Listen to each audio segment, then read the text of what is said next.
Accettın demina. Please, varsın accettın demina.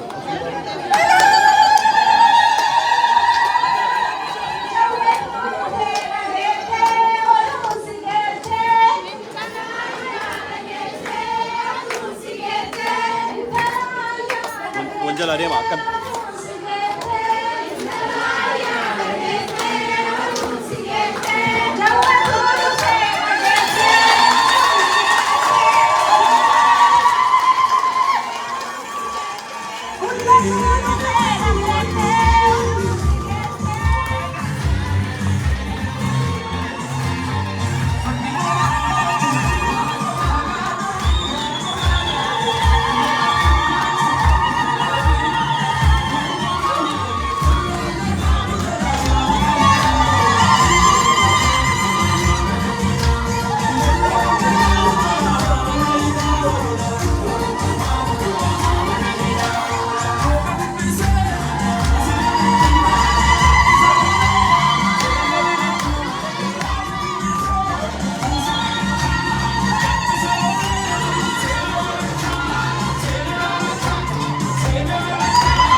نوم نوتا اسنلم أيه أيه hedduu galatoomaa bakka nu qabaddaa kalma kennii naalaan hayyee hundumti keessan hedduu galatoomaa bullooni Jawaar qofa miti bulloo baay'eetu garmaamaa jira anillee bulloo sana keessaa tokkodha maaliif hundumti keenya yaadaan hidhaa turre wal dhaggeeffannal tokko al tokko walaa dhaggeeffannu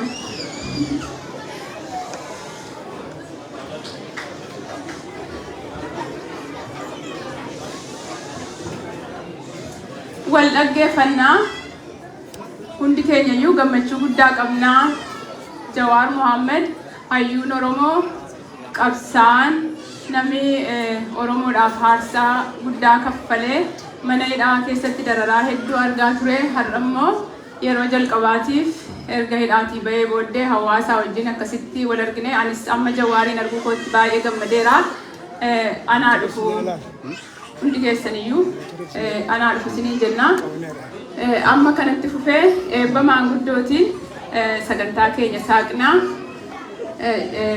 jaarsolii keessaati obbo Tashoomaan akkasumas immoo waldaa amantaa kiristaanaa bakka bu'anii obbo Yoonaas itti dabalee akkasumas immoo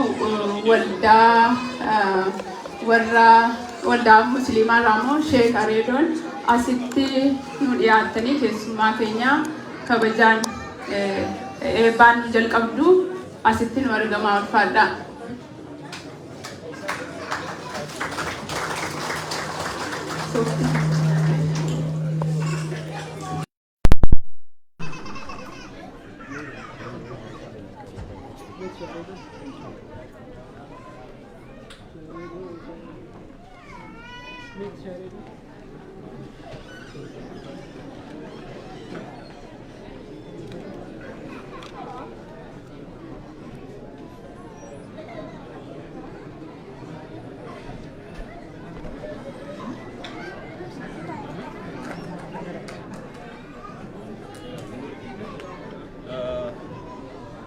Abdul jadi mau ya.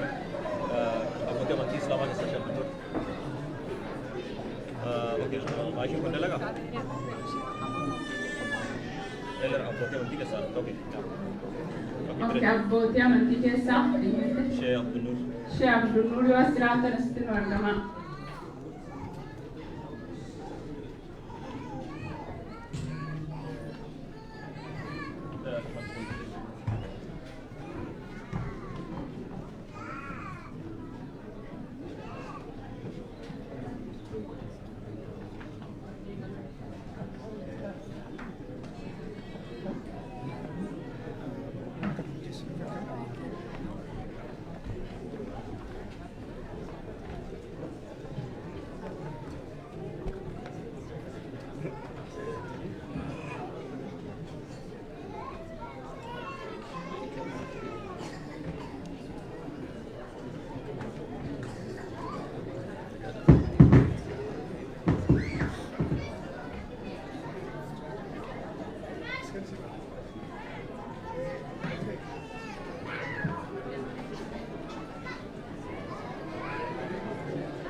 baay'ee namatti tola. Hedduu nama marartuun akka ilaallu Oromoo baga gamman baay'ee namatti toltu. dura waan jechuu qabuun ture nuuf galcha ammallee nuuf galcha yaa baay'ee nama marartu na akkasii wal taanee keessummaa keenya simannu baga boo'ichaa fi iyya goodaa kanatti cabbii keessa turree bo'aa turreerra warri keessattuu ala bultan waarsituu fayyii warri hoogganamu hundaan hubattoota warri dhiiraas baga gammadan isiniin jedha baga gammadan Luar keenya Ini gammadaa sirrii biyyaa irratti deebineeti akkuma hayyuun tokko siin jedhe namni yoo callises bira dhaabbatanii dubbachuun yoo dubbates bira dubbachuun nama dhibame jedhe bakka walitti dhufne hayyuu Muusaan akkas jedhe nama faarii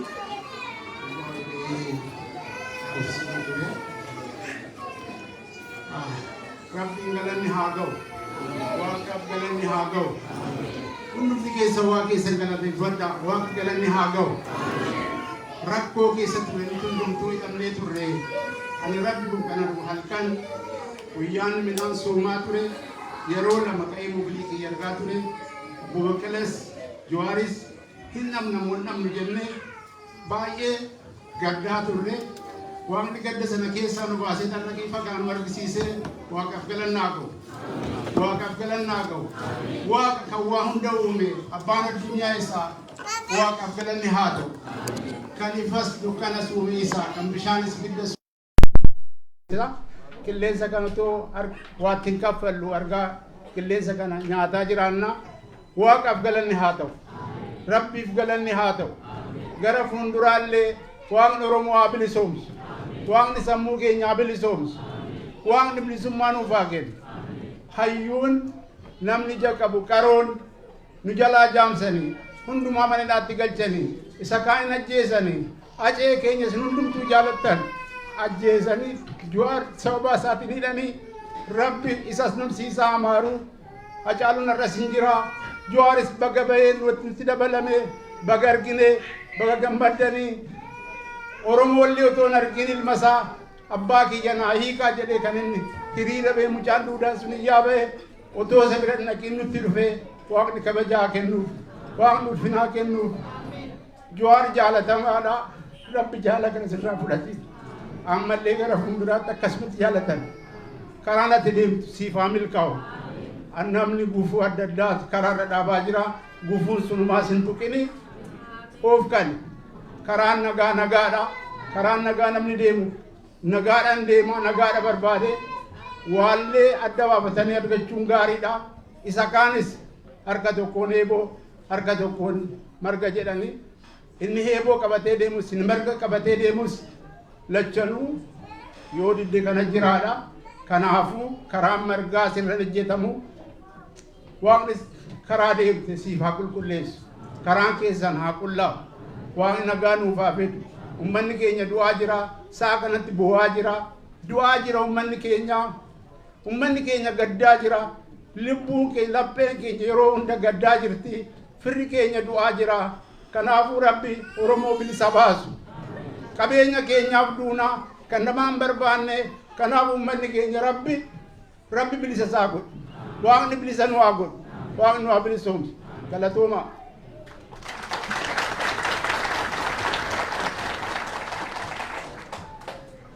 Tole maqaa Waaqaatiin jalqabna Waaqa kadhannee maqaa isaa waamannee hoo jalqabnee milkaa'ummaa nuu kenna walgahii keenyaafis milkaa'uun kaayyoo keenya walootti qabnu akka sabaattis milkaa'uuf gargaarsi Waaqaa yoo nu waliin ta'e malee hin ta'u kanaaf maqaa Waaqaa waamannaa kananas jiru akka waldaa kiristaanaa keessaa dhufeeni garuu bakka bu'ee miti akka nama tokkoottan hirmaadhe kanaaf eebba godhi yookaas kadhata godhi jennaan natti toleera tole jedhee garuu duraan durseetuun kadhatatti hin seenin obboleessa keenya Jawaariin guddaa gammannaa Waaqa galatu ija keenyaan si arguu keenya garaan keenya baay'ee sassataa yaadda'aa sodaataa ture amma garuu baga nagaadhaan baatee nu gidduutti argamte waaqa galataa ga'u jennaa gammachuun koo guddaadha kan saba kanaas akkuma kana waaqa kana galateeffannaan kadhan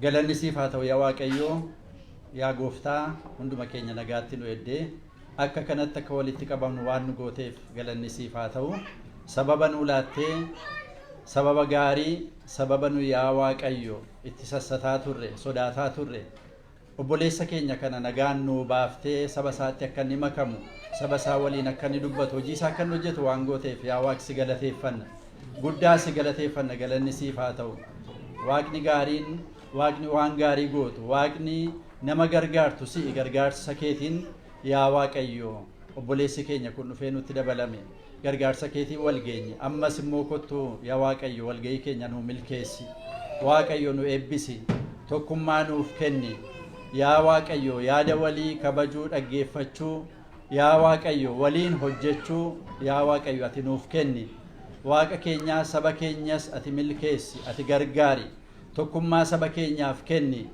yaa Waaqayyo sabni kun waliin ta'ee yaa Waaqayyo bilisummaa isaa bira akka inni ga'uuf ati saba kana gargaari nagaa kee nuuf kenni walgahii kanas ati hamma dhumaatti nu wajjin ta'ee nu milkeessi walgahii obboleessi keenya deemu karaa inni deemutti ammas kana booda isa eegi hojii isaa milkeessi wanti inni hojjetu ija godhatee innis sabni isaa akka itti gammaduuf yaa Waaqayyo ati gargaari maqaa Yesuusiin ameen.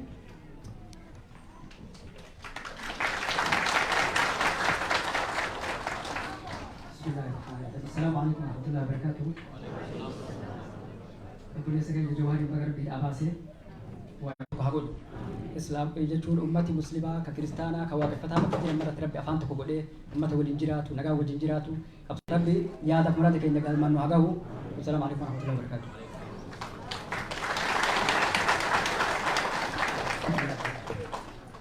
كانت تفوفي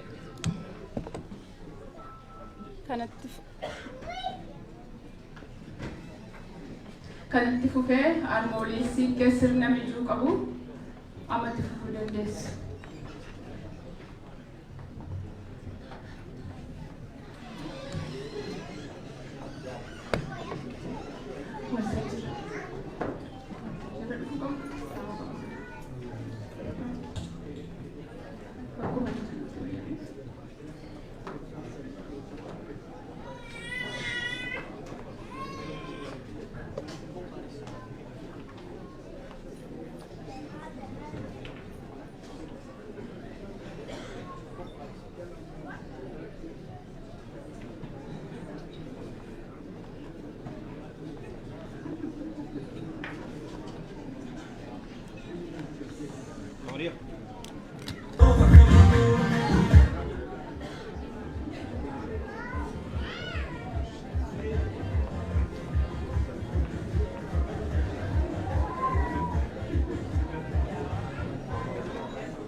Itti sagalee.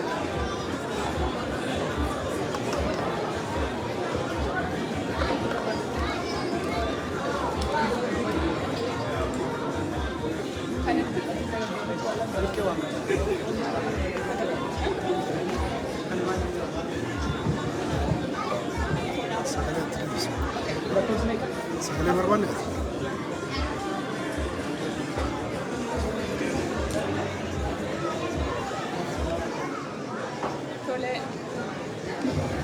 Tolee kanatti fufee dura ta'an hawaasaa Firaa'ol Muktaar keessummoota keenyaa simachuudhaaf haasaa gabaabduu godhaa. Firaa'ol yeroo hojjetu.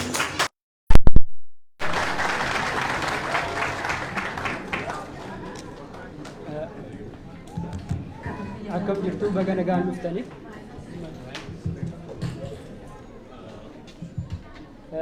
Amma nagaamaa'e. Hundi keessaniyyuu hedduu galatooma keessummaa keenya nu simachuudhaaf yeroo gabaabaa keessatti akkasitti nu dhufuu keessanii fi haala beeksisaa fi waan adda addaa sanirratti illee nu hubattu jenneen abdanna. Garuu wanti guddichi isa nagaadhaan asitti nu waliin argamuu isaati. Saniifuu hedduu galatoomi jennaani isinillee akkuma beekamu gaafa jalqaba irraa ka'eetiniin miseensi keenya qabxiiwwan tokko tokko kaasuu barbaada. Akka obbo Anwaar fa'a yoo yaadattan ta'e gaafa isaan mana hidhaa seenanii haga hawaasni keenya ka'u eeguu dhabanii adda isaanii alaabaa fudhataniitiin gadi bahan. Akkasitti nullee haamilee nuti ta'anii isaan waliin gadi baane hawaasni keenya yeroo hunda uummata isaatiif quuqama ammallee sanumatti jira gara fuulduraatti illee sanumatti jirra jechuu fi baga nagaan nutti dhufte hedduu galatoomi nuuf simachuu keetii fi galatooma.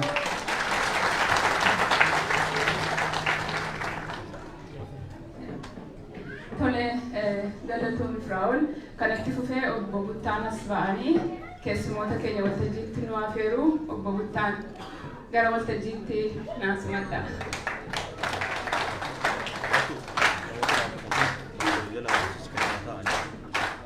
Tolee utuu obbo Buttaan carraa kennii namooti warra dhadhaabachaa jirtan bakka qabadhaa ta'a. Wal jalaa siqaati iddoo waliin gaa galatooma.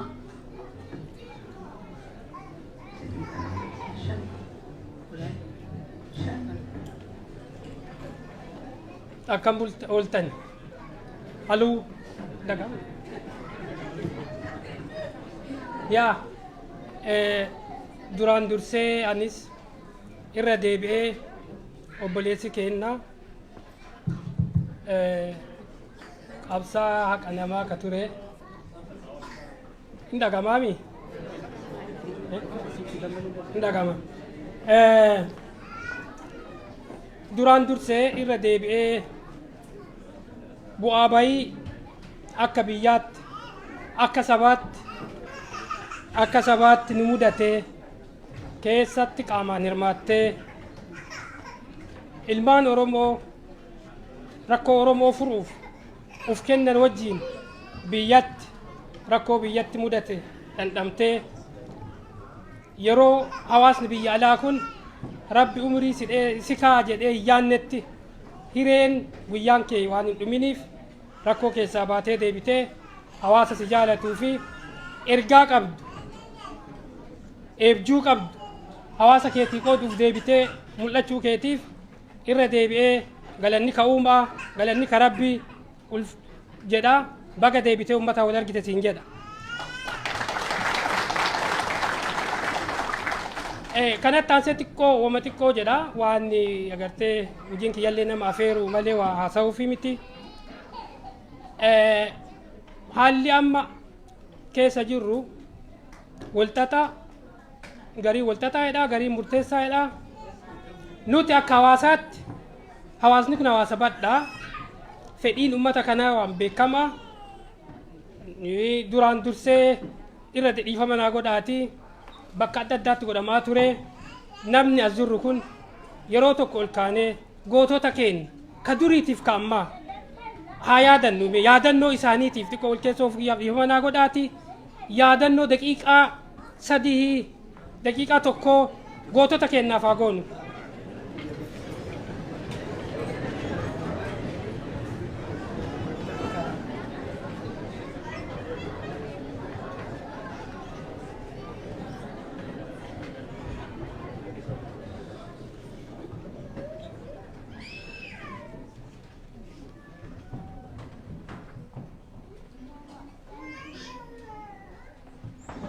ulfaadhaa wayyamaa.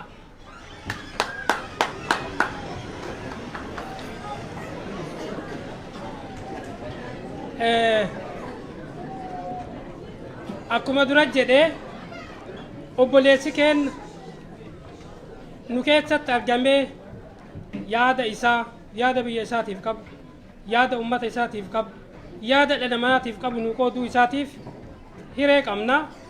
Odoo gaafsan gaafa Haacaaluu dhabne tarabbii ta'uu baattee innillee nu keessaa dhabame hadha kana hin qabnu. Kanaaf irra deebinee galata galfachaa. Garuu yeroo ammaan kana nuti ummanni ala kana jirru gaafa isaan hidhatti guuraman, gaafa isaan qabsoo ufii itti hirmaatanii qeerroon dhiigaan fidde san biyyattu jettiikuuf biyya galan balballi cufamee ala kana dukkanoofne gaafa Haacaaluun du'e asitti garuu qabsaawaan hin kufaa, qabsoon itti fufa. Ummanni keenya rabbi badhisee nu uume. Weellisooftoonni keenya waan baay'ee jedhaniiran abdii qabna dhallee. Jawaariin ka dinqisiifadhuun akka nama tokkootti waan tartii seenaa keessa dabree fi rakkoo Oromoo laakka'uu bira dabree waan itti amanu qulqulleessee as fidu jira. Kanaan irra deebi'ee maqaa hawaasa Oromoo Oslootiif biyya kanaatiin jabaadhu, waan itti amante akkasitti ummata keetiif ibsi, waan fedhii Oromoo waan dandeettuun guutuuf qulqullinaan itti fufii ulfaa jabaadhu siin jechuu barbaada. Kana yoo jedhu gaafiin kenna biyya keenya irratti biyya hambaa dandee biyya hambaan wararreeniti. Dachii keenya irratti seenaa baay'ee barreeffamee qoratameera. Maali garuu rakkoon keenya? Humna. Jawaar odoo humna qabaatee waan dhugaa dubbateef waggaa 50 durallee hayyoonni Oromoo dhugaa dubbatan dhugaan biyya sanitti hin argamne. Humna waan hin qabneef waan dubbatan sadiitti hojiitti hiikuu hin dandeenye. Haddallee shakkiin nuti qabnu akka ummataatti akka ummata bal'aatti waan yaaddu kanayyuu fiixaan baasuuf gufuu nu dura dhaabattu waan ofirraa kanama eegu rabbumaa akkuma jettu garuu tanamoo maatiin qophii barbaachisaa nuti hawaasa kana bakka bu'ee itti gaafatamu kana fudhee yeroo dubbadhu ijoollee teenna gaafa balballi cufamee biyya keenya irratti ukkaamamne ala kanaa sagalee nuu taate haga dhumaatti akka waliin jirru akka nuu beektu nuti qabsoo karaa nagaa hin jibbine Oromoon qabsoo karaa nagaa hin jaalanne sheexanaa miti biyya balleessuuf miti ka uumamne garuu balballi cufamnaan hireen jiru mirga haqaa qabna falmachuuf ummanni haga naga'u ummanni guddaa waan fedhe ta'uu danda'u humna wal buufnee ija nu argatan. Kana yoo jedhu ammoo keessa keenya qulqulleessuun barbaachisa. Amma bakka lamatti Jawaariin maaliif walabummaa Oromiyaatiif haasa'uu didda jedhee akka duriin komadhuan. Qulqulleenni barbaachisa waan danda'u nutti mujjira. Garuu ilmaan Oromoo haasawaan karaa dhabanii itti cufamee ala jiran ka gaafa dukkanaa sagalee nuu ta'anii faana buune akka irradduun hawaasni keenya badhaan beekuu qaba, firri keenya beekuu qaba, diinni keenyas beekuu qaba. Kana jaalanneetii miti akka jaanjummaa miti burjaaja'uu miti kun akka obboleeyyan kee tokko anaanuu jechuu danda'an afaan lama dubban afaan lamaa miti siyaasaa hojjechuu jirra taphaa miti kun siyaasa malee nama du'ee boonnee qabsoo keessatti boo'u nama keenya seeraan sattaruu geegessu nurraa eeggama malee seenaa isaa barreessu nurraa eeggama malee seenaa namni irratti san hojjechuu nurraa eeggama malee boo'ichaaf hocaan keessaa ba'uu hin dandeenyu. Rabbi si haa milkeessu waltajjiin itti aanu keetii gara hawaasa keetii koottuu waan rabbi sitti agarsiise sagalee keetiin dhageessi jedhee si afeeraa ulfaadhu.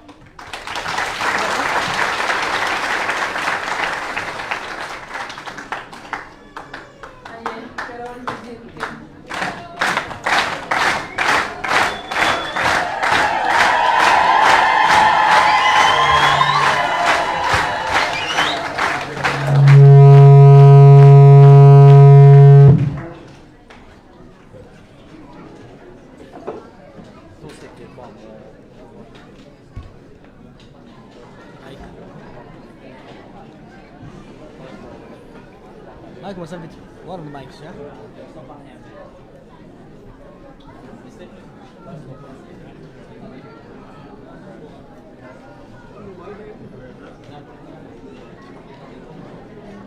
Kan what do?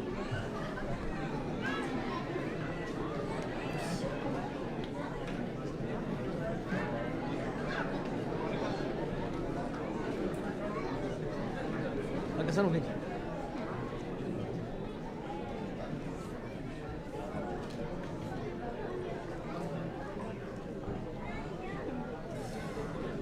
Tatama masih ini. Enggak, bukan tak masih. Aku kamu.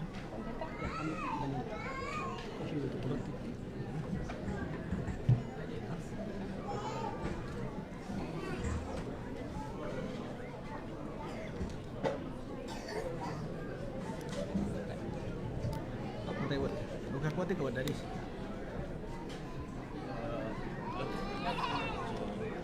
Ini menuju mesti skor pada negara sekarang ini. kamu udah betul. Kamu? Oke sih, oke.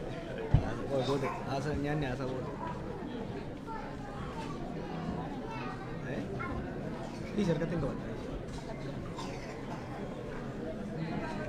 Agaknya aja udah nih, wanita itu ada. Itu ya.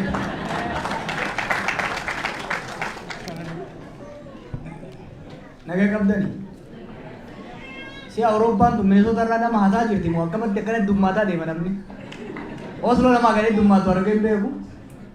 Jerman itu le nami dacha dabale dumata karga jiru. Warri Minnesota nama nurra ko datang jani akasih tindu le kofa. Gavan da kummo yo akhir ratani. Nanti kani kanafu amumarra ni macu berbada. Baga olor tani baga bayat tani. Amalle nubalada. Scandinavian tuh nama lakosisi teka. Sering dabalati jolle Oromo Norway tadi Hindu akan nugotan abdin kaba. Baga wala garre. Wah itu guys dabarre. Wang case dabarre kan ani. Du satu umperu. Itu case dabarre. Karu galatoma. Rabbi vis galat ni agau. Sini vis galat ni agau. Mana dah cabut tadi numbah ne. Seera jallati diriirsi tadi numbah ne. Kana nulle sini rane ini. Mana dah cabut tadi aku numbah tadi sindi saati kero karre orme rane ini. Seera jallati sakka diriirsi tadi numbah tadi main. Osoo seera jallati diriirsu taate abbootiin alangaati fi abbootiin murtii. Dhimma keenya ilaalanuu yeroo guyyaa lama sadii nun bulchan turan. Wanni nurraa isin dachaan nu gootan hamilee keenya eeguudha. Haa toltu, haa baddu, haa guddattu, haa xiqqaattu sabni kun miidhamee jira. Sabni kun hangafoonni keenya, abboonni keenya, akaakawoonni keenya warri nu dura qabsaa'e dhugaa qaba. Xurreen irra deemaa turan xurree dhugaati. Nulleen xurree tanarra deemnee saba kana bakkaan takka gahuu qabna jenneet walumaan carraa'ineet achirratti kan wareegamu biraa wareegame warri hidhamu hidhamne. Kanaaf hamileen isin nu eeydanii kaayyoo sanarratti cichuu keessan kan wareegame irraanfatuu dhabuu keessan kan hidhame irraanfatuu dhabuu keessan cabbii biyya kanaa keessatti baatanii hiriira hoggaa baatan mootummaan biyya sanii ni dhageessi osoo hin ta'in yookiin immoo faranjiin dhageessee nu baaftii fi osoo hin ta'in maatiin keenya jaallan keenya nu duubatti hafan hamileen isaanii akka cimu gochuu irratti hojiin hawaasa biyya alaa hawaasa diyaasporaa keessattuu akka Noorweey kun shoora guddaa taphate. Poolisiin nu jaalatte jetti rakkattee nu hiite malee. Hiriira keessan kana filaashitti gooteet kophee keessan dhoofitee nuuf itti turte jechuudha. Thank you. Hedduu galatoomaa. Hedduu isin hin boonna galatoomaa.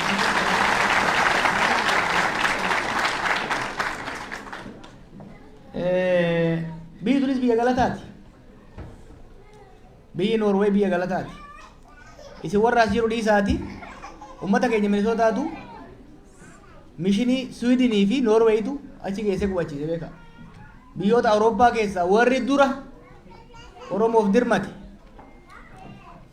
Oromoo rakkate biyya isaarraa ari'amee Somaaliyaa keessatti hoggaa Somaaliyaan kuftu rakkate warri dafee dhaqqabee fi qubachiisee guddisee aadaaf seenaa isaa kabajee afaan fi barsiisee afaan isaa kabajee fi nu bira dhaabate keessaa biyyi tun biyya galataati.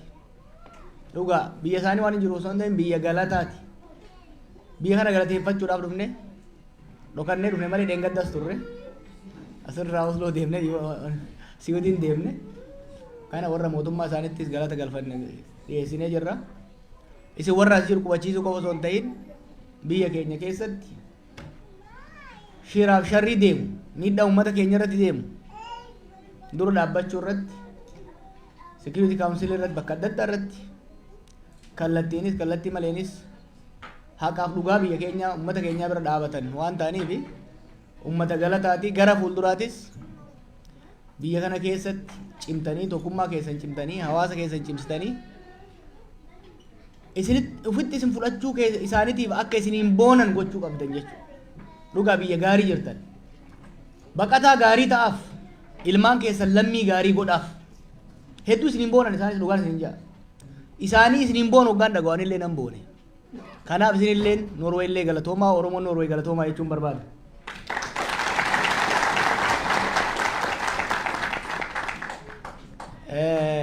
Arra haasaa caalaa marii goona waan hin sodaanneef Muktaar Usmaan gaaf tokko biyya dhufeeti yeroo viidiyoo tokko gaafiin wat godhee bakka dhaqan dhoorginaan gurbaan na bira dhaabatu maqaan dha'u fuulaa turraachitu eegale ka asitti lafateetitti bakka atitti aangoo qabdutti agana si gaafate osoo Osloo dhayite dhaabata si fincaasisan jeen kanaafu Osloo irraa sodaa qabna jechuuf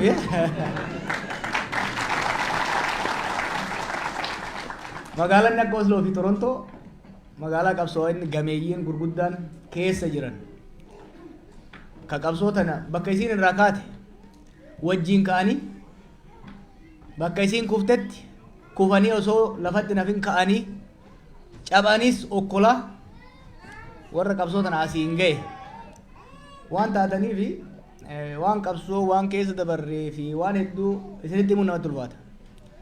Hawaasa irraa hubatan malee hawaasa hubachiisuu barbaachisu miti hawaasa irraa baratan malee hawaasa barsiifnu miti. Kanaaf Osloo hoggaan dhufu sirriitti itti qophaa'e hoggaan immoo makiinaa keessa ka'ee gaaddisaan faan na fidan immoo na harkaa facaate hedduunsi. Kanaaf isin irraa barachuun barbaada. Dura bu'aan keessan duruu na eegale yeroo dheeraa ol beena nama amma rifeensa qaba gaafa isa beeku. Dhukkeen irraa kaasaa dura gaaf dabara paaltoof irraa kaasee jechuudha. Kanaaf duruu na eegale. Kanaaf marii bal'aa goona. Eegani hidhaa bahee callisee interviyuu kennee as haasaan guddaan godhamaa jira. Saba keenya gidduutti mariin guddaan godhamaa jira. Dibeet guddaan godhamaa jira. Kun xiqqoo waan sirrifachiise natti fakkaata. No, irrifatina. We are a deliberative society. Kun uummata mariiti. Oromoon yaada dhiyeessee odaa jala taa'ee yaada san irratti dhukkee walirraa kaasee waliin mari'atee hanga walii galutti jalaan ga'u. Kanaaf marii ammaa kana by design itti yaadeetiin eegalchiise kan akka beektaniif. Waa lama irratti marii kan qabu. Tokkoffaa biyya keenya keessatti nagayaa barbaachisaa. Humnoonni wal lolaa jiran mootummaa irraa kaasee lolaan biyyi ijaaramu waan hin jirreef kaleessas dongora jechaa ni turre har'a dongora ta'uu isaanuu gubatanii waan arganiif gara nagayaatti haa dhufan kaja'u kaafnee jirra. Kun marii guddaa kaasee jira. I'm glad kaasuu isaatti immoo ittiin gammada itti yaadeetiin maaliifi wantoota hedduu callisaniitu yoo ka deeman taate hin ta'u. Meeritiin isaa sirriitti ilaalamuu qaba jechuudha. Warri mootummaa siif ilaaluu qaba. Qabsaa'onni keenya siif ilaaluu qaban akka hawaasaatti. Dhumaatiin Oromiyaa keessatti deemaa jiru. Wal fixiinsi deemaa jiru. Waan nu dhukkubsu alatti caalatti fuuldurri dhufaa jiru baay'ee waan na sodaachisuuf dhimmoota kanaan dhodhoo isaan maaliin fayyiftu akka jedhamanitti dhodhoo isaadhaan bira dabruu osoo hin taane rakkoo Oromiyaa keessa jiru ifatti baafnee irratti mari'achuun uummata kanaaf barbaachisaadha jedhee waan hin amaneef marii kana immoo yoo akka kiyyatti gogaansa naacha ta'e taate malee namni kun kaasuu waan sodaatuuf hin kaase tokko kana.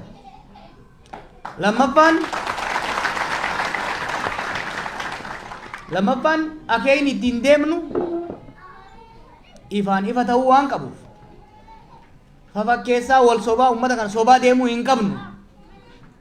Kanaaf nu akka paartiitti irratti marreennee ejjennoo fudhanne ejjennoo dur qabnu kan irra deemnee mirkaneeffanne waan qabnu uummata kanaaf kan ta'u saba kanaaf kan fayyadu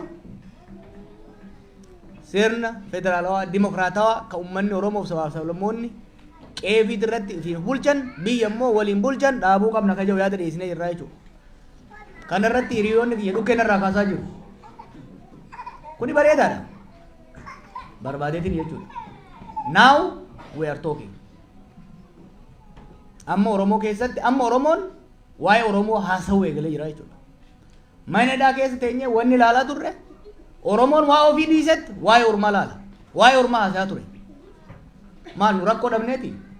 Maal nuti rakkoo dhabneeti? Namni keenya dhumaan jiru ka dhumaati Ormaa boo'uun gaarii. Ofii boo'uu qaba namni.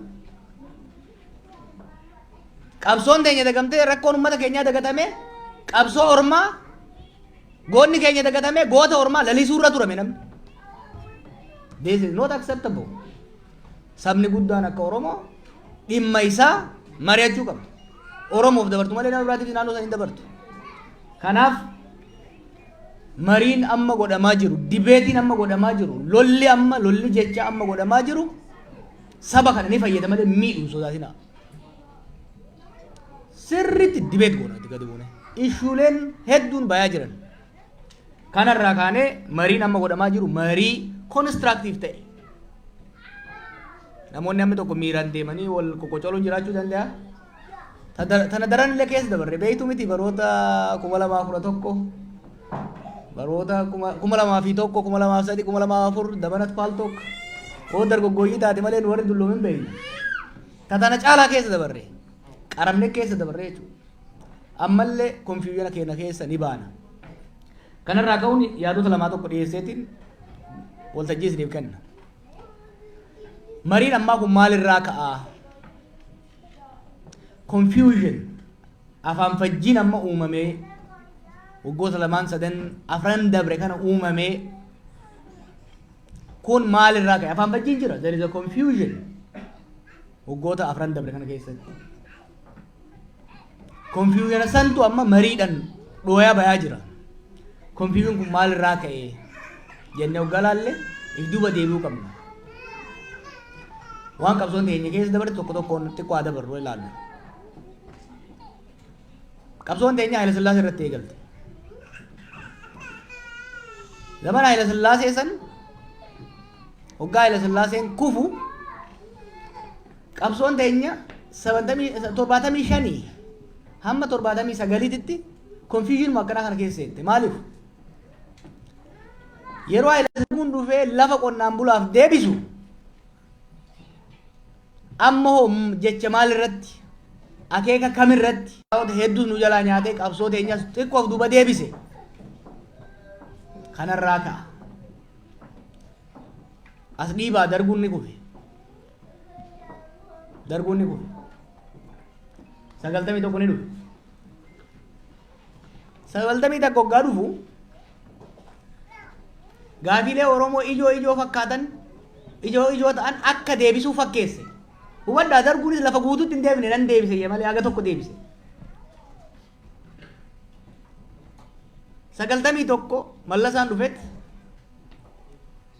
gaafii Oromiyaa jiru naannoo Oromiyaa akka dhaabattu ayyame. Gaafii qubee ni deebise, afaan Oromoo ni deebise, gaafii eenyummaa ni deebise.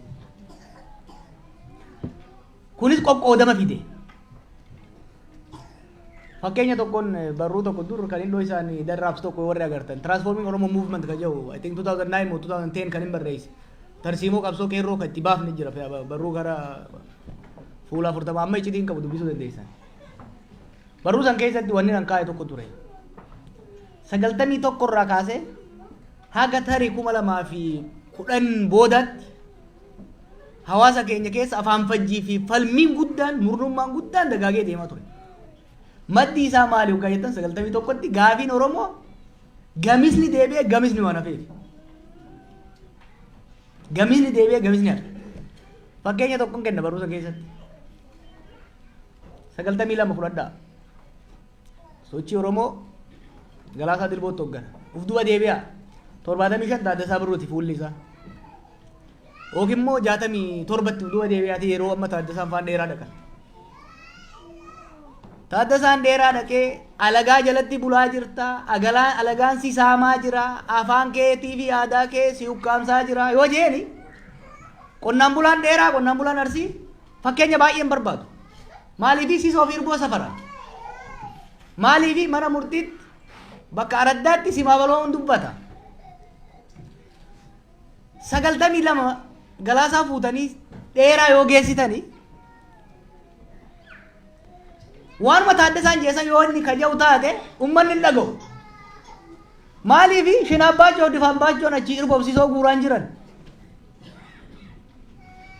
Maaliif si maabiloon hin jiru afaan isaatiin? Kalee afaan ormaatiin dhiitama amma afaan ormaatiin dhiitamuu eegalee jechuudha. Na hubattu?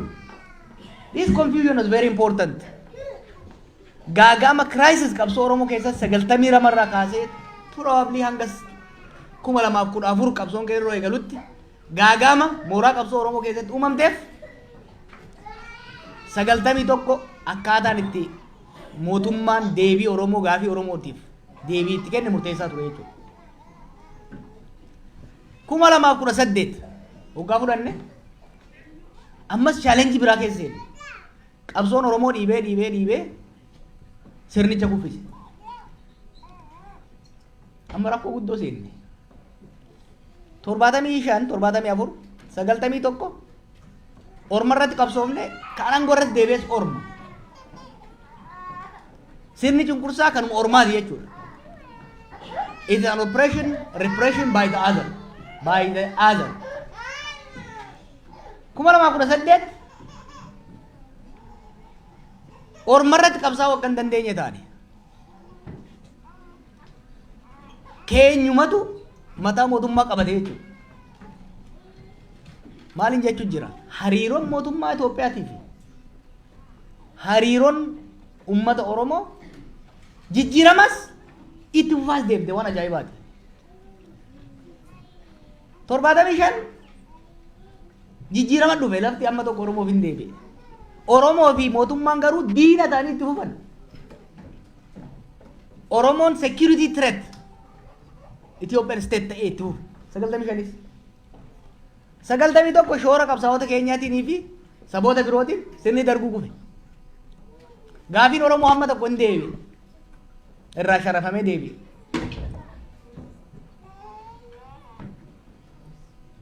Miidhamte? Dargaggeessa waan taatu mataa jabaa qabda.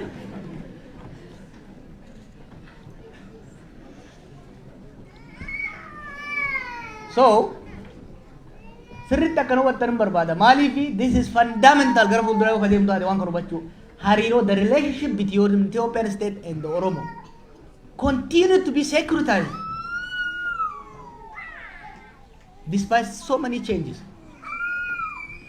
95 lafti deebinaanis diinummaan mootummaa Itoophiyaatii fi ka Oromoo hin jijjiiramne mootummaanis Oromoo akka diinatti ilaalu Oromoonis mootummaa akka diinatti ilaalu itti fufe. 91 gaafii silaa ijoo Oromoo jedhamu hammi tokko hin deebi'e garuu Oromoonis mootummaa akka diinatti ilaalu itti fufe mootummaanis Oromoo akka diinatti security threat itti ilaalu eegale itti fufee jechuudha. Jijjiiramni jira beekaa hamma tokko lafti deebite hamma tokko gaafiin afaaniif gaafiin naannoo deebi'e 91 2018 Orma qabsoofne Orma ofirraa kaafne keenya ol baafne.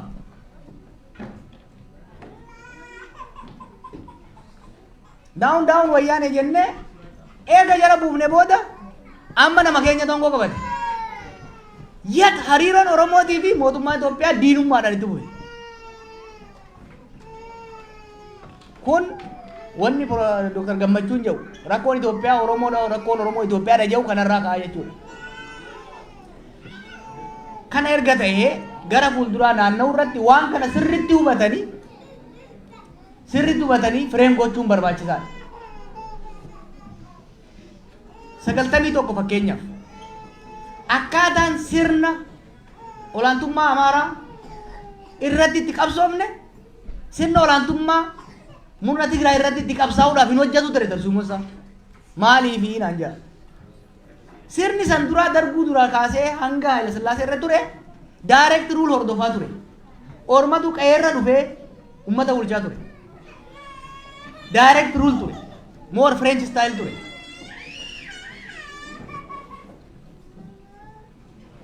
Sagaltamii tokko booda ka dhufe sirni Mallasaa immoo indirect rule keetummaan si saama ifii sin saamu.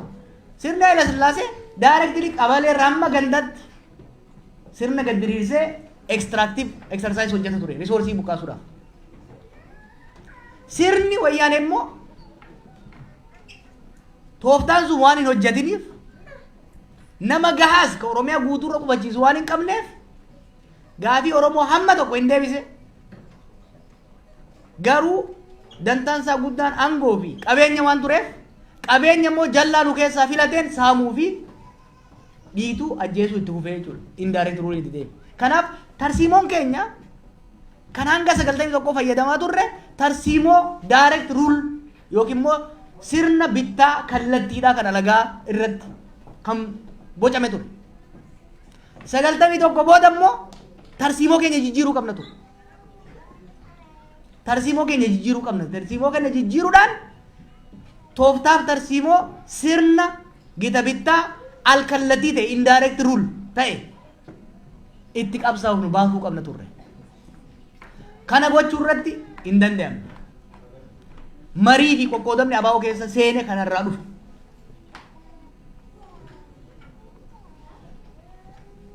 Fast forward to 2018. Laaftutti hin ilaalina. Akkaataa sirna amma dura sirni amma immoo fundamentaalii jijjiirama guddaa jira. Hubadhaa isin jee hiriiroon mootummaa Itoophiyaatii fi the state Ethiopian state fi Oromoo diinummaa irraa hin jijjiiramne. Garuu akkaataa humni aangoo qabate itti bitu tarsiimoon mootummaan the way the state tries to handle the Oromo question strategiin isaa jijjiiramaa dhufe. 2018tti nama keenya aangoo qabate. Dura hamma san duraatti gita bittaa ormaa jala turre, kolonii ormaa jala turre, kana jechaa turre mi jiran. Amma immoo waan jibbannullee dhabne maaliif orma jala hin jirru. We must understand kana sirriitti hubachuun barbaachisaadha.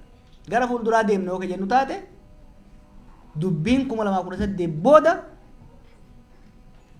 hariiroon sirnichaatii fi uummataa diinummaa ta'ee itti fufus tooftaaf tarsiimoon sirnichi ittiin deemu kan sirnoota amma duraati irraa adda ta'uu hubatuun barbaachisaadha. Takka jeen irraa bu'a. 75 sirni darbuu gaafii lafaa deebise. Gaafii belbeltuu yeroo sanii gaafii lafaa turte deebise. Gaafii belbeltuu gaafii lafaa turte deebise. Eega gaafii belbeltuu deebise maaliif Oromoo wajjin diina ta'e itti fufe? Maaliifi sababni isaa Oromoon gaafii paakeeji ta'e qaba. Gaafii sadii jenneera amma dura. Abbaa biyyummaa jalatti kan deebitu. Eenyummaa ofii kabachiisu. Qe'ee ofii irratti qabeenya ofii irratti abbaa ta'u. Mootummaa isaa ta'uun filachuu. Mootummoonni dhufaa dabraan garuu kana keessa takkuma qofa. Takka irraa nusa ishii fuudhanii deebisaa deeman. Kanaaf Oromoon gaafii deebifte sanii hin gammadaa hin dammaqa. Taafte sanii immoo qabsoo isaa itti fufa. Qabsoo isaa itti fufuun sun immoo mootummaa san ni darara. Kanaaf hariiroon diinummaa. The securitization of the relationship between Oromo and the Ethiopian state continued. Kumala 91tti gaafii ijoo Oromoon yeroo san ittiin socho'aa ture warreen dura turtallee beektanii gaafii Oromiyaa dhaabuu gaafii afaan ofiitiin barachuu ni deebise. Garuu gaafii guddicha tokko hin deebifne. Maaliif? Oromoon Oromiyaa dhaabbachuu barbaadeera. Afaan ofiitiin barachuu, aadaa ofii guddifachuu barbaadeera. Garuu waan tokko barbaadeera san caalaa. Oromiyaa ofii irratti ifiin bulchuu barbaade. Afaaniif aadaa ofii ifiif guddifachuu barbaade. Kana gochuudhaaf immoo mootummaa ofii qabaachuu qaba ture. Mootummaa ofii filate. Sirnichi immoo hamma tokko irraa kennee mootummaa kennuuf dide. Kanaaf hariiroon diinummatu. The way the state functions is very interesting. State only yang kun afaan Oromoo waan hin jirreef mootummaa illee miti government miti state. 2018 gaafiin guddaan nuti oofaa turre sirni alagaa kufuu qaba. Sirni Oromoo dhufuu qaba jennee deemne. Inuma dhufe. Nama Oromoo aangoorra nu kaa'e sirnichi. Sirna Oromoo garuu ijaaruu hin dandeenye. Maaliif Oromoon kan gaafate ormi akka nurraa ba'u barbaanne irra garuu nama nu barbaanne nama nu filanne sirna nu filanne kan nu bulchu barbaanne. Sirnichi abbaa irree nu kenne jechuudha. So unfortunately hariiroon mootummaa Itoophiyaatii fi ummaticha jidduu jiru hariiroo diinummaa ta'ee itti fufu. Kana sirriitti hubatanii deemuun barbaachisaadha. Akkamitti haa deemnu? Bakki irraa ka'uu qabnu tooftaaf tarsiimoon mootummaa Itoophiyaa Ethiopian state jijjiiramuusaa akka duritti alagaa irratti orma irratti qabsaa akka hin jirre keenyuma irratti akka kalee agaaziin hin jiru sirni darbuu hin jiru amma kan jiru keenyumatu keenyaan wal lolaa jechuudha. Kun nama baay'eedhaaf liqanfamuu diduu danda'a. Miti. The state has reinvented again using our own men and women. Haala kana keessatti fuuldura Oromoo yoo carefully deemuu baanne waggaa 20 wayi qisaasne jijjiirama sirna darbuutirraa gara wayyaanee dhufe san sirritti hubannee tarsiimoo jijjiirama saniin madaalu baafnee deemuu dadhabuu keenyan gara waggoota 20 wayi qisaas boodarra kana hubannee tarsiimoo saniin gitu keessaa tokko ni yaadattan. Tarsiimoo saniin gitu keessaa tokko qabsicha gara magaalaa galchuu qabsicha gara lafaa fi risoorsiidhaan wal qabatu middle class ta'ee wal marjii godhe kanaan wal qabatu jijjiiruu ture.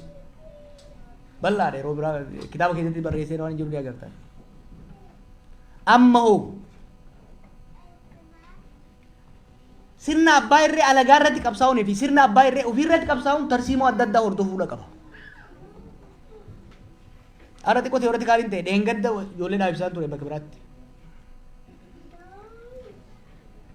Sirna abbaa irree ormaa jechuun nama alagaa laga gamaa dhufee waa si jalaa fuudhe yookiin immoo si miidhe abbaan keetis adeerri keessi obboleessi keetis si wajjin ka'eet reebee ari'ee yoo barbaachisaa ta'e ajjeesee haaloo siibaa tokko ta'e jechuun maatiin kee orma kaasu.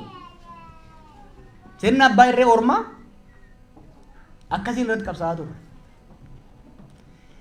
Sirna abbaa irree mataa keetii jechuun immoo nama jallaa obboleessa kee jallaa jechuudha. Obboleessi kee jallaa yoo si falate yookiin immoo hatee yoo si miidhe si araarsuudhaaf waan ni saame si deebisuudhaaf maatiin si bira dhaabachuu danda'a. Caccabsee daaree akka godheen haaloo irraa baay'ee jette garuu maatiin kee bakka lamatti baqaqa. Haateetiif abbeetu waliin ta'an.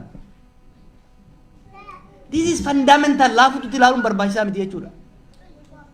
Akka kalee deemnen karaa kalee deemne jennaan we will go to a very dangerous path. Tokkoffaa tokkummaa Oromoo rakkoo keessa galcha.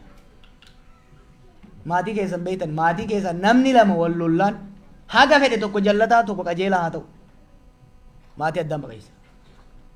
Oromiyaa keessatti maatiin Oromoo adda baqaqee jira amma. Oromoon keessattuu baay'ee bifa nama gaddisiisuun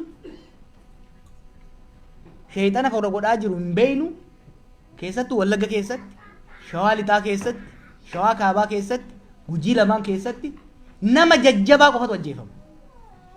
Jaarsa jabaa, abbaa qabeenyaa jabaa, barsiisaa jabaa kan nama walitti fiduu danda'u. San qofaa miti. Walajjeechaan ta siyaasaa bira dabartee kan dhuunfaa ta'aa jirta. Personalized violence is coming.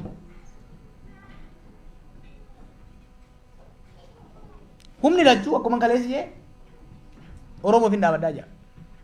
warra biltiginna akka fagoo laaltan kanaaf yoo itti siitanii laaltan warra siyaasaa osoo hin ta'in keessattuu warra qawwee harkaa qabu warra kaan olaaltanii Oromoon aangootti dhufeera. Pay attention to this. Oromoon aangootti dhufeera. Dhiiga meeqaan aangootti dhufne?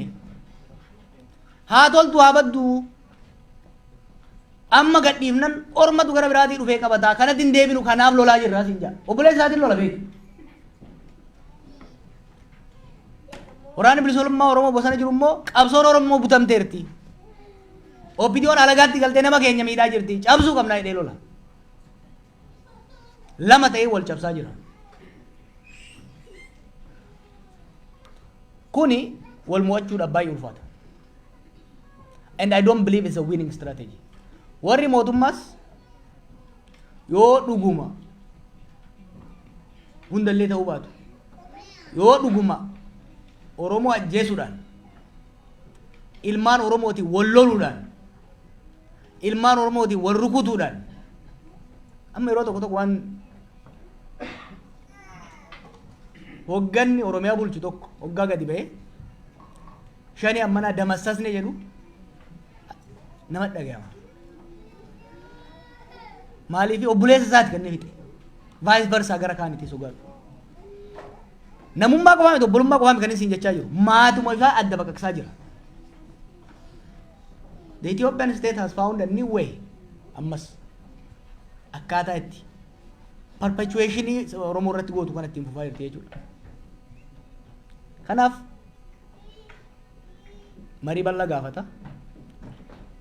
Chaalenjiin amma Oromoon isa mudataa jiru ta'amma duraa irra jabdu. Maaliifi ta'amma duraa ta'alaat turte. Ta'amma duraa ta'alagaat turte. Ta'amma duraa ta'ormaat turte. Amma ta mana keessatti. Rakkoo mana keessaa immoo mana keessatti fixatan. Kanaaf ho'iwaataa turre. Rakkoon mana keessaa tuni mana osoo isin hin diine. Isin akeekkachiisuun barbaada isin kadhachuun barbaada. Mana kana osoo hin diine mana waggaa 50 kan utubaa bakka tokko dagalee bakka tokko lafee teenyaan dhiiga teenyaan waliin qabnee haga tokko jaarree yeroo kabaan nu hafu kanatti ilmaan mana keessa wal loluu eegalte kana osoo manni kun hin diigamne fala itti barbaaduu baannaan rakkoo guddaatu uumama.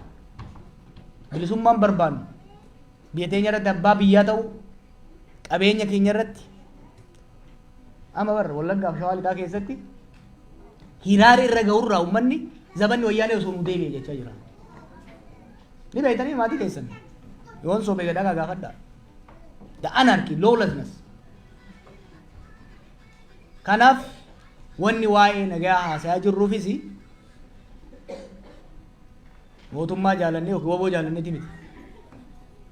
Wotaaddaraa walaa fi tusurra koon qabu. Konsekwensiin isaa itti aanee wanti dhufu baay'ee waan nu sodaachisu. Qabsoo Oromootitti illee guufuudha malee gara fuulduraa waan hin tarkaanfachiifneef. Oromoon kan qabsaa'e hiyyummaa keessaa ba'uudhaaf. Mootummaa isaa ta'uu filatee abbaa irree jalaa ba'uudhaaf. Qe'ee isaati irratti nagaan ollaa wajjin nagaan qotatee daldalatee jiraachuudhaaf. Har'a garuu warri godinoota xiqqoo nagaa qaban irraa dhuftan illee hedduun boonina. Ibiddi kun bakka hunda ol gahaa jira. Mana hunda waliin gahaa jira. Kana dhaabsisuu baannaan akka kiyyatti rakkoo guddaatu dhufa. Kanaaf akka kaafaa'uttis akka mataa kiyyattis wanni jechaa jirru wanni amma ta'aa jiru kun qabsoo Oromootiif guufuu guddaa Oromummaa fi Oromiyaadhaaf balaa hamaa fidee dhufaa waan jiruuf mootummaanis akka mootummaattis balaa guddaa waan itti fidaa jirtuuf biyyallee qilee buusaa waan jiraniif qilee kanarraa dhaabanii akkuma Oromoo wajjin wanni ajaa'ibaa Oromoon gara walitti jabaataa Oromarraa. It's ironic, isn't it? Ani hedduun gammada uummata Tigraayiif isin qabsaa'uu keessaniif hedduun isin hin boone haaloo akka hin qabanne uummata dhugumaan mirga namoomaatiif qabsaa'u akka taatan mirkaneessitanii jirtan. Uummata Tigraayiif gargaarsi dhaqaa jira dabalee dhaquu qaba. Oromiyaa keessatti uummanni miliyoona tokko tuqaa 5 buqqa'ee jira. Abbaa kanaa jee namni garagalee ilaalu hin jiru. Namni tokko. Oromiyaa keessatti guyyarra namni 10 20 dhibbaan ajjeefamu. Loltuu miti kan isin jechaa jiru. Jaarsi biyyaa, qonnaan bulaan, daldalaan, dubartiin. Akkuma inni eeggate Jarmanitti jee namni abbuma argeetu ajjeesa. Poolisiin ni ajjeesa, kuun ni ajjeesa, kuun ni ajjeesa. Eenyu du'e? Eenyutu ajjeese? Maaliif ajjeefamee hin jiru fuudhanii nu awwaalu? Namni disensitized ta'aa dhufe. Kun immoo fuulduree keenya irratti rakkoo guddaadha uumaa. Kanaaf hamma dandeenyetti humnoonni jiran waan mana keessaa kana sirriitti naa jabeeffadha. Akkatti namni keenya orma caalaa walitti garaa jabaatu. Lola ormaa araaraan fixani. Wallola orma wajjin qaban araaraan fixani. Ka ilma ayyaa wajjin qaban immoo qawween fixuu barbaadan. Waay! Kanaaf kanuma jechuu barbaada. Inaas hojii garuu namni mirkaanii buna kanan si'a galatooma ceerraa isin kenna.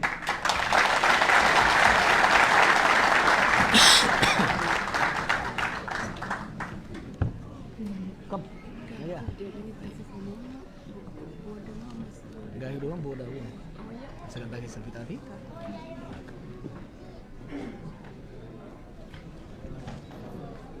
deebiin ta'amoo isin ta'a?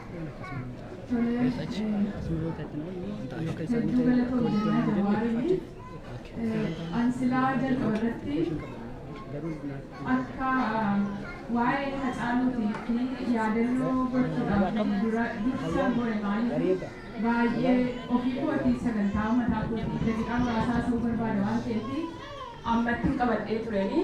Kanaaf yoo na gargaaraati irra deebinee al tokko ol kaanee hacaaluu yaadanna daqiiqaa tokkoof.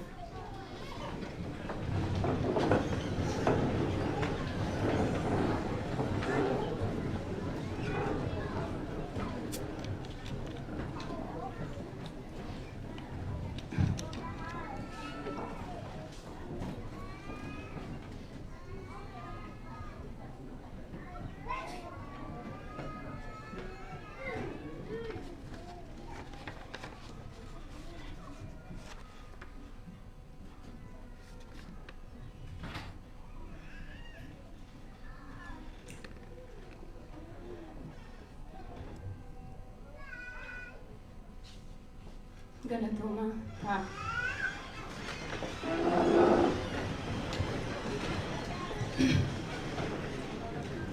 Akkuma hundi keenya yaadannu Hacaaluu artistii baay'ee jaallannu, artistii baay'ee kabajnu, Oromoodhaaf Hacaaluun eenyu akka ta'e walitti himuun nu barbaachisu. Kanaaf yeroo Hacaaluun ajjeefamu an akka dhuunfaa kootti baay'een itti miidhame, itti dhukkubsadhe. Amma har'aatti waan sammuu koo fudhachuu hin dandeenye ture. Baay'ee itti dhukkubsadhe jechuudha Hacaaluu duusaati. Hacaaluu duusaa qofa osoo hin taane immoo Hacaaluu booddee wanta ta'e sun hundumti isaa ol qabatee baay'ee nama itti miidhamedha akka dhuunfaa kootiitti isin jechuun barbaada. Itti fufee carraa akkanarra walgahii kana sitti geggeessuu fi carraa kan naa laattanii hawaasaa Osloo hedduu keessan isin galateeffadha. An Osloo miti kan hin jiraadhu, an kan hin jiraadhu Westlaandii naannoo Luuster Community jedhamu jiraadha. Kanaaf yeroo baay'ee sababiin as dhufee sagantaa tokko jedhuuf namoonni baay'een waa'ee Osloo jiraadhu fakkaata, garuu Osloo jiraadhu achiin jiraadha. Kanaaf waa'ee Jawaarii yeroo sana baay'ee maaliif akka Hacaaluun ajjeefame Jawaariin yeroo sana maaliif akka inni maal hojjechaa akka inni turee fi walumaa gala qabsoo Oromoo hooggana Oromoo rukutuu waan turee fi hundumti keenya nagaatti dhabneerra. Keessi keenya nagaa gosa lamatu jira, nagaa external peace, internal peace jira. Keessi keenya hedduutti miidhameera jechuudha wanta yeroo sana ta'e irratti. Kanaaf an akka dhuunfaa kootti baay'een itti miidhame, garuu Waaqayyoo isa kan hundumaa dabarsee Jawaaris hidhaata hiikamee har'a nu gidduutti akkasitti argamuu isaatii fi Waaqayyoon baay'een galateeffadha. Waan dubbachuu barbaadu ani yeroo hiriira sitti ta'aa ture yeroo Hacaaluun ajjeefame sana keessa as dhufee hiriira irratti hirmaachuu hin dandeenye. Akkasumas immoo dhufee Firii Jawaar Mohaammed illee jedhee hin beeku. Kanaaf Jawaariin dhiifama gaafadha. Garuu waan tokkoon gochaa ture. Waaqayyoon kadhachaa ture. Ijoollee koo wajjin iskaayippiidhaan ijoolleen koo biyya jiru isaanii wajjin waggaa kana guutummaa Waaqayyoon kadhachaa ture. Waaqayyo immoo har'a deebii nu deebisee akkasitiin Jawaariin ija fooniitiin arguu kootti baay'een gammadaa. Waaqayyoon naa galateeffadha. Waan jechuu barbaadu tokko yeroo sirba Hacaaluu keessaa maal mallisaa kan jedhutu jira. Yeroo baay'ee dheengadda dhiyoo kana namaa wajjin otoo haasofnu maaliif waliin gallu? Maali rakkinni keenya? Maaliif Oromoo waliin galu? Maaliif waggaa hamma kanaa obboleessuma koo wajjin illee walii hin galu jedhe. Achi booddee wajjin haasofnee rakkootu jira. Rakkoo sana akkatti furruu irratti rakkinni jira. Namni baay'inaan jira namni hundumtuu tokko ta'uu hin danda'u. Namni hundumtuu adda addaa kennaa adda addaa qaba. Akka adda addaatti yaada. Namni kun hundumtuu tokko ta'uu hin danda'u. Garuu akkatti waan dhuunfaa keenya dhimma keenya bakkaan gaannee garuu waan waloo irratti immoo waan walitti nu fidu jiraachuu danda'a. Egaa akka ani waan ani ilaalaa ture keessaa akkuma beektan akkuma yaadattan waggaa darbe kuni waggaan 2020 duraaf booddee baay'ee jijjiirameera haalli addunyaa jijjiirameera kan Afrikaa jijjiirameera kan biyya keenyaas jijjiirameera kan Itoophiyaas jijjiirameera kan Oromiyaas jijjiirameera waa hedduutu jijjiirame. Maaltu jijjiirame akkuma beekamu dhibeen koronaa waan hedduu gaaga'eera. Inni kuni addunyaa kun hagam walirratti hirkattee akka isheen jirtu. Addunyaan kun yoo gar tokko miidhame inni tokko akka dhukkubsatu yoo akkuma qaamni keenya iddoo tokko yoo qanxoorne qaamni keenya guutummaa dhukkubbiin nutti dhaga'amu addunyaan kun nagaan ishee dinagdeen ishee hawaasummaan ishee fayyummaan ishee hundumtuu walitti hirkatee jira. Kanaaf inni kun addunyaa keenya irratti rakkoo jijjiirama hedduu jira bara 2020 kana booddee. Akkasumallee erga lolli biyya Awurooppaa keessatti eegaleellee waan hedduutu jijjiirama gurguddaa jira. Inni kun jira. Gaafamoo akka Oromootti gara kan keenyaatti deebinu Oromoon waggaa hedduu qabsaa'eera. Bu'aa qabsoo isaatiis argineerra. Ani mataan koo bu'aa qabsoo Oromooti. Har'a akkasitti isin dura dhaabannee akkasittiin haasa'uu danda'uun keenya bu'aa qabsoo Oromoo keessaa ani mataa koo nama tokkodha jechuudha. Hundumti keenya iyyuu kanas jirru hundi keenya bu'aa qabsoo Oromoo irraa dhufne jechuu hin danda'amu. Kanaaf waan jechuu barbaadu akkuma Hacaaluun jedhe maal mallisaa jedhe sirbee mallisaa maal jechuun furmaata barbaadudha. Hinduun tokkoon du'aa tokkoon ajjeesisaa maal mallisaa jedhee furmaata barbaachuudha. Maaltu fala ta'a kanaaf isa jedhu jechuudha. So furmaata tokko barbaaduu dura immoo koozii rakkoo sana duuba maaltu jira? Maaltu rakkoo sana fi uume? Isa jenne gaafa deebinee ilaaluutu nu barbaachisaa jechuudha. Ani akka ilaalutti akkuma Jawaaris kanaan arga dhufeeti amma Awurooppaa keessaa imala galatoomaa kanarratti haasa'aa jiru ilaafilameedhaan Oromoon rakkoo isaa akka furachuu qabu irratti isa kanatti nama mallisaa haasa'uudha. Rakkoo adda baafachuudha. Rakkoo sana erga adda baafannee booddee immoo rakkoo sanarraa kan ka'e immoo miidhaa maaliitu uumame Oromoo irratti rakkoo sana xiinxaluu. Rakkoon sun immoo akkamitti furmaata argata isa jedhu irratti hojjechuu barbaachisaa jechuudha. Wanta Jawaar fa'aa asitti imala galatoomaa kanaan dhufanii fi fala barbaaduudhaaf jechuudha. Falli isaa immoo nama biraa yookiin qaama biraa bira jiratu hin ta'in anaaf isin bira jira. Tokko keenya bira jira. Qaama Oromoodhaaf hin qabsa'a. Oromoo fooyyessa Oromoo jijjiira jedhu bira jira jechuudha. Egaa wantooti rakkooman akka addunyaatti wantoota gurguddoo sadii jira. Tokko kan addunyaa kana nagaa dhowwu waan sadii jira. Tokko addunyaa keenya namni kan inni konfliktii yookiin immoo walitti bu'uu danda'u waa sadii yookiin amantii irratti yookiin bulchiinsa yookiin immoo gabarnaansi isa jennu irratti akkasumas immoo siyaasa. Oromoon amantiidhaan waldhabee beeka. Oromoon amantiidhaan waliin dhabu Oromoon amantiidhaan. bulchiinsa gavarnaansiidhaan wal dhabuu danda'a. Sirna bulchiinsi yeroo jennu bulchiinsi kan mootummaa qofa osoo hin taane bulchiinsi kan mana keessaa akkuma Jawaaramuun dubbataa ture kan obbolootaa kan maalii jedhee gavarnaansi keessa kan obboloota kan maatii jiraachuu danda'a. Kan biyyaa jiraachuu danda'a. Kan instituushinii adda addaa jiraachuu danda'a. Inni kan biraan immoo siyaasadha. Siyaasi walitti nu buusa, eeyyee walitti nu buusa. Maaliif walitti nu buusa? Kompitiishiniidha. Neechariin siyaasaa paawarii aangoo fudhachuudha waan ta'eef kompitiishiniidha. Kompiit wal godhachuudha. Namni aangoo qabachuudhaaf kompiit wal godhachuudha. Kompitiishinii kana keessatti walitti bu'iinsi hin dhufa, eeyyee walitti bu'iinsi hin dhufa. Maaliif siyaasa aangoo ilaallata waan ta'eef aangoon immoo addunyaa kanarraa immoo the most scarce resource addunyaa kanarraati paawarii nama aangoodha. Aangoon salphaatti hin argamu jechuudha. Kanaaf wanti walitti nu buusu jechuudha. Kanaaf egaa wal yeroo konfliktiin uumamu immoo kanaaf kun immoo maalitti adeema gaa rakkoo rakkootu uumamaa deemaa jechuudha. Kanaaf rakkoo kanaaf fallisaa maal akkuma sila Jawaar kaasee maal mallisaa kan jedhu suni maal mallisaa furmaata ilaameedha. Konfliktii maaneeji akkatti goonuu baruu qabnaa barachuu qabnaa. Konfliktii maaneejimenti istaayiliin immoo gosa adda addaa jira. Tokko akkamittiin furuu dandeenya, akkamittiin rakkoo keenya furuu dandeenya, akkamittiin furmaata barbaadu dandeenya seetuu fi tokko yeroo konfliktiin uumamu akkaataa nuti itti rakkoo uumame sana furuu dandeenyu kan waan shantu jira. Inni tokkoffaani rakkoo sana amananii fudhachuu. Yoo namni lama walitti bu'ee rakkoo sana ani balleesseera yoo dhee yookiin immoo nan galchu yoo dhee dhiisee inni kun yookiin akkasittiin akkomodeet godhanii yoo bira darbanii jechuudha. Inni lammaffaa immoo kompromaayiz gochuu danda'u, kennanii fudhachuu. Kompromaayiz jechuun lachuun gammachiisu garuu immoo inni tokko lachuu persentii 50% kan gammachiisu jechuudha. Inni kan biraa avoid godhanii dhiisu, nan galchuu rakkoo kana furuu nan ilaallatu nan galchu jedhanii yoo dhiisan immoo inni kun immoo dhimma sana nan ilaallatu jedhanii dhiisu jechuudha. Inni kan biraan akkuma isinitti kompitiishiniidha. Siyaasa keessatti kompitiishinii yeroo hundumaa konfliktiitu jira yoo wal dorgommii jira ta'ee walitti bu'iinsi uumamaa hin dhufaa jechuudha.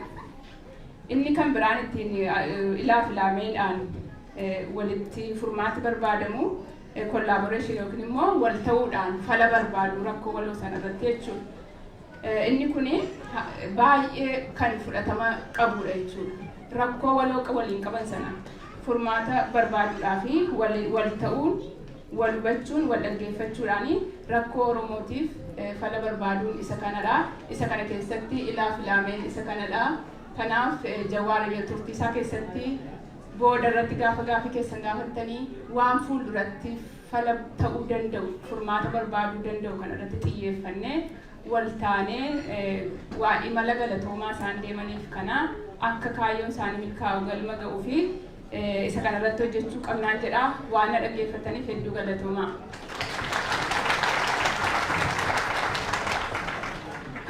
Kanatti fufee koreen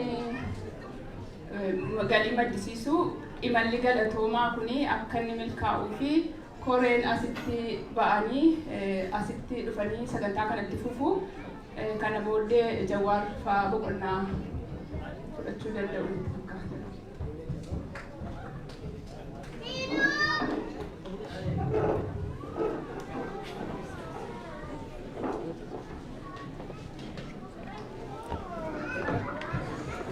Ibrahim.